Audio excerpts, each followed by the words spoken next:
Muscat നഗരത്തിലെ അൽ അൻസാബ്, അൽ ഹൈൽ, അമിറാത്ത് എന്നിവിടങ്ങളിലാണ് പുതിയ സ്കൂളുകൾക്ക് പദ്ധതിയിടുന്നത്.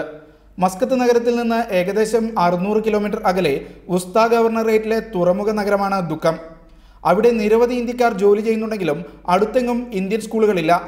മസ്കത്ത് നഗരത്തിൽ നിലവിൽ 6 ഇന്ത്യൻ സ്കൂളുകളുണ്ടെങ്കിലും പലയിടത്തും സായാഹ്ന ഷിഫ്റ്റ് ഏർപ്പെടുത്തിയാണ് കുട്ടികൾക്ക് അഡ്മിഷൻ നൽകുന്നത്.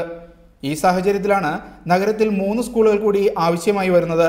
ദുഃഖവും അൽ അൻസാബും ഇത് വളരെ വ്യക്തമായിട്ടുള്ള നടക്കും എന്നുള്ള കാര്യത്തിൽ നമുക്ക് വളരെ പ്രതീക്ഷയുണ്ട്. അല്ലവാബി നമുക്ക് സ്ഥലം അലോട്ട് ചെയ്തിട്ടുണ്ട്. അതിൽ അല്ലവാബാഡ് ഇപ്പോൾ നിലവിലുള്ളൊരു ബോട്ടിൽനെക്ക് എന്ന് പറയുന്നത് അവിടെ ഒരു ട്രാഫിക് സ്റ്റഡിയുമായിട്ട് ബന്ധപ്പെട്ടിട്ടാണ്. ഈ ട്രാഫിക് സ്റ്റഡി കൊടുത്താൽ മാത്രമേ നമുക്ക് സ്കൂളിന് പെർമിറ്റ് കിട്ടുള്ളൂ. ദുഃഖമിലും അൽഹയിലും സ്വദേശികളുടെ പിന്തുണയോടെ നാട്ടുകാരാണ് പദ്ധതിയുമായി മുന്നോട്ട് വന്നത്. മസ്കത്ത് നഗരത്തിൽ 2 വർഷത്തിനിടെ 20% സീറ്റ് വർധന ഉറപ്പുവരുത്താനാണ് ബോർഡ് ശ്രമിക്കുന്നത്. ഇതിനായി നിലവിലെ മബേല സിബിന്ദി സ്കൂളുകളുടെ സൗകര്യവും നിലവാരവും ഉയർത്തി ആകർഷണീയമാക്കുമെന്നും ബോർഡ് ചെയർമാൻ വ്യക്തമാക്കി. മസ്കത്ത് നഗരത്തിലെയും ദുഃഖമിലെയും ഇന്ത്യൻ സമൂഹം നേരിടുന്ന ഏറ്റവും വലിയ പ്രതിസന്ധികളിലൊന്നാണ് ഇന്ത്യൻ സ്കൂളുകളുടെ അപര്യാപ്തത. പുതിയ സ്കൂളുകൾ എത്തുന്നതോടെ ഈ പ്രതിസന്ധി പരിഹരിക്കപ്പെടുമെന്നാണ് പ്രതീക്ഷ.